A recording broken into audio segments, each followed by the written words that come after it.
Many of you don't know, but in 2001, 2002, I stopped acting. I left the industry. I moved to London because it was a very dark period in my life. Like I said, I had these issues and, I just fell out with some friends I considered family. And I just gave up acting for a while. I needed to get out of,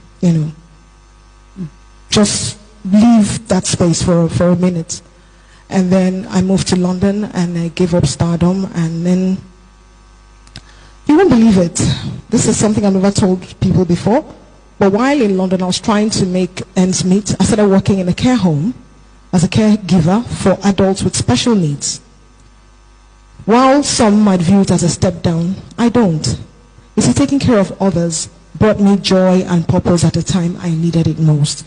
Because remember, I took care of my mother and my father when they were ill, because I was alone with them. And when I say taking care of, I'm talking about really taking care of. Because you see, when you get really ill, sometimes you become incontinent. So I took care of them at that level. So it was a no-brainer for me. My mother, my rock, my support system died.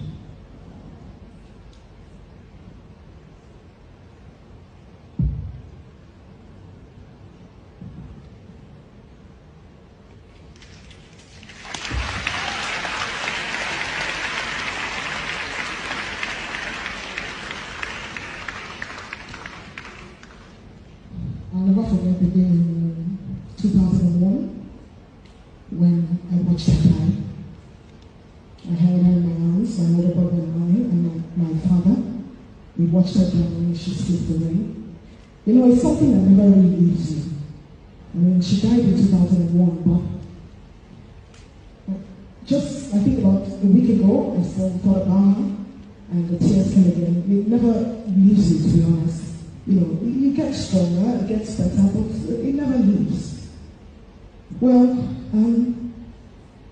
it was just unbearable for me because for me, I felt like she was supposed to be here celebrating with me, watching me chase my dreams. She was part of this process, She made sure each time I go to school and come back, I'll do my homework and then she'll prepare me for children's variety programs where I go to perform during the weekends. So she was very, very instrumental to who I am today, And then after that, I was in a bad place. I felt like there was no reason to keep going on, I remember being on the plane, going back to Lagos after she had passed, but she passed in my state where I'm from, Imo State. And then we'll have to go to Lagos and get necessary things to come back and plan the burial. Now I remember being on that plane, and to be honest, it was such a turbulent flight, but I did not flinch because I wanted it to crash. I was praying that I want this plane to crash so I can see my mother and be with my mother again. That's how I felt, And then it's a very empty feeling anyway. Now you see, I'm the youngest in my family, and while I was still in secondary school, my older siblings had all moved back to the UK because they were all born there. I was only one born in Nigeria. Anyway, that's a story for another day. After our mother's funeral, we all returned back to their lives abroad. Then life for me took a turn for the worse, both emotionally and financially.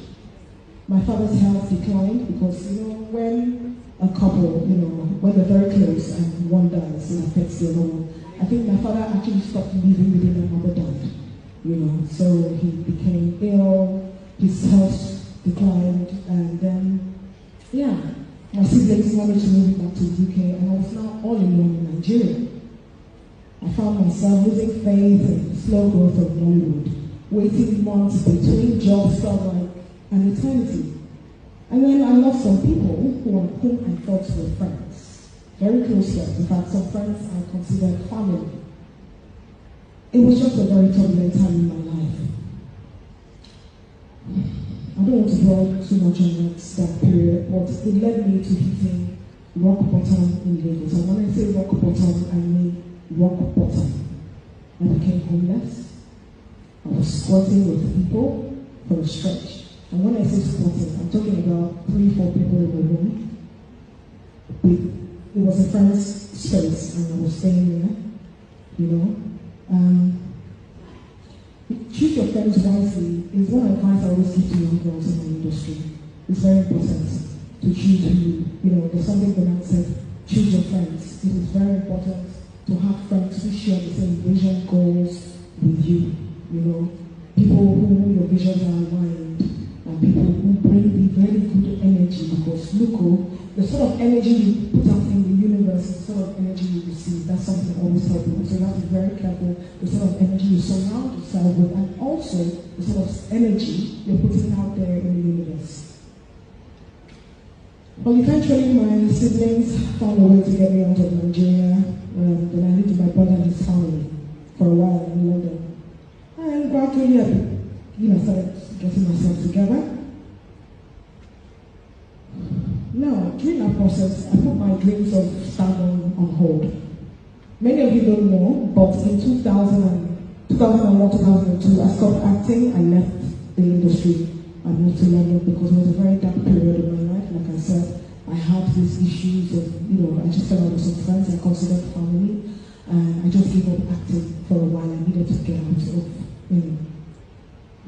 just leave that space for a minute. And then I moved to London and I gave up stardom, and then, you won't believe it, this is something I've never told people before, but while in London I was trying to make ends meet, I started working in a care home as a caregiver for adults with special needs. While some might view it as a step down, I don't. You see, taking care of others brought me joy and purpose at the time I needed it most. Because remember, I took care of my mother and my father when they were ill, because I was alone with them. And when I say taking care of, I'm talking about really taking care of. Because you see, when you get really ill, it's sometimes become incontinent. So I took care of them at that level. So it was a no-brainer for me. Okay, fast forward 2003. I saved, some money to return to Nigeria to get my stuff, and just finally moved, relocate to London. Nollywood was now beginning to thrive. In fact, they were now calling it Nollywood. We used to call it Africa film industry, or Nigeria film industry at the time. And then some of the producers were urging me to stay. I felt it was risky. I didn't want to lose my job. And also I had started a drama school in London. I had just paid the fees before I came to Nigeria on holiday.